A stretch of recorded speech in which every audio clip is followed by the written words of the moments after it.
नमस्कार दर्शक बंधु पाणीपाग अपडेट्रे आपनको स्वागत। बंगोपसागर सृष्टि है आउ एक लघुचाप यार प्रभाव में उपकूल उपात सबुठी प्रबल वर्षा तांडव रचिब। केउं जिले केमिति हेबो वर्षा स्थिति पुणी आसुची कि आउ एक लघुचाप आसंतु आलोचना करबा। दर्शक बंधु बंगोपसागर सृष्टि होईची लघुचाप एवं यह दक्षिण जिला को ढळिक रहिथिबारु गंजाम गजपति पुरी जिले में प्रबल वर्षिछि। आपनक जिले में मध्य प्रबल वर्षिब। वर्तमान समय आप देखिपे मोबाइल स्क्रीन में सैटेलाइट इमेज रु यह जना पड़ुछि ओडिशा उपकूल में बादल मात्रा सामान्य बढ़ी केतक अंचल सामान्य खरा देखा मिलूँ किंतु दक्षिण भारत में आप देखो दर्शक बंधु दक्षिण भारत पश्चिम भारत में स्थिति अणायत यह सहित उत्तर भारत में बादल शून्य हो पड़ी माने एलिनोर बड़ प्रभाव देखा मिली माने ब्रेक मौसुमी उत्तर भारत सहित दक्षिण केन्द्र भारत देखा मिली। एपटे पाणीपाग तरफ ट्वीट मिली आप देखिपे दर्शक बंधु गत उत्तर बंगोपसागर एवं संलग्न दक्षिण बांग्लादेश उपर थिबा जो घूर्णिबल थिला यह वर्तमान लघुचाप रूप नेइछि एवं यह उत्तर पश्चिम दिगरे गति करबाक चेष्टा करिवो। समुद्र पतन ठारू दर्शक बंधु 7.6 किलोमीटर पर्यंत विस्तरित अछि।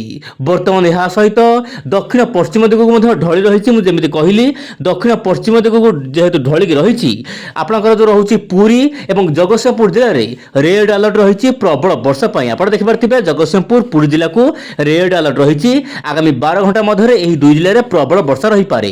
यह व्यतीत गंजाम कंधमाल ता सहित जो रोच अनुगुल एपटे जो रोच जाजपुर ता सहित केन्द्रापड़ा भद्रक ढेंकानाल कटक नयागढ़ यह सहित मयूरभंज ता सहित जो रोच बालेश्वर आखपाख अंचल में मध्यम प्रबल वर्षा पर ऑरेंज अलर्ट। यह व्यतीत पश्चिम आभ्यंतर जमीक नुआपड़ा यह सहित बलांगीर संबलपुर सुवर्णपुर यह सहित जो रोच आपनकर सुंदरगढ़ एवं झारसुगुड़ा जिला गुड़िक मध्यम प्रबल वर्षा स्थान विशेष में आगामी 24 घंटा मध्य देखा मिल पारे। वर्तमान समय आप देखिपे मोबाइल स्क्रीन में वर्तमान लघुचाप केन्द्रस्थल आप देखिपे उत्तर पश्चिम बंगोपसागर केन्द्रीभूत होती सामान्य दक्षिण को ढलिक रही किंतु यह वर्तमान जगतसिंहपुर नहीं कि बालेश्वर मध्य स्थलभाग छुईब आज राति मध्य यार प्रभाव में जगतसिंहपुर जिले में रेड अलर्ट रही प्रबल वर्षा यही भाग में जीव से दर्शक बंधु वर्तमान समय आगामी 24 घंटा ओडिशा केतक अंचल वर्षा बढ़। वर्तमान समय वायुर चलन माध्यम देखा कौन रही पाणीपागर विशेष अपडेट बा बड़ अपडेट जिते बड़े दर्शक बंधु बंगोपसागर लघुचाप हुए से समय साधारणतः लघुचापर डाहाण साइड बा दक्षिण भाग अधिक वर्षा होता है।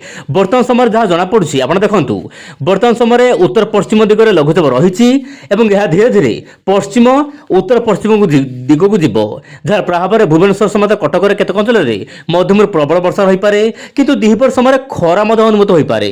किंतु आप देखु जहाँ वर्षा है उत्तर पूर्व राज्य गुड़िक किंतु अन्य राज्य गुड़िक पाग सुखद रहा गोटे बड़ वर्षा है बड़ कथा नुहे किंतु अत्यधिक भारी वर्षा ओडिशा पश्चिमबंग बिहार उत्तर प्रदेश झारखंड राज्य गुड़िक देखा मिल पारे एवं जहाँ जनापड़ी यह आपणकर 17 तारीख पर्यंत राज्य में केतक अंचल में मध्यम प्रबल वर्षा स्थान विशेष में प्रबल अति प्रबल वर्षा देखा मिल पारे किंतु छत्तीसगढ़ उपरमुंड में भल वर्षा रहिबो।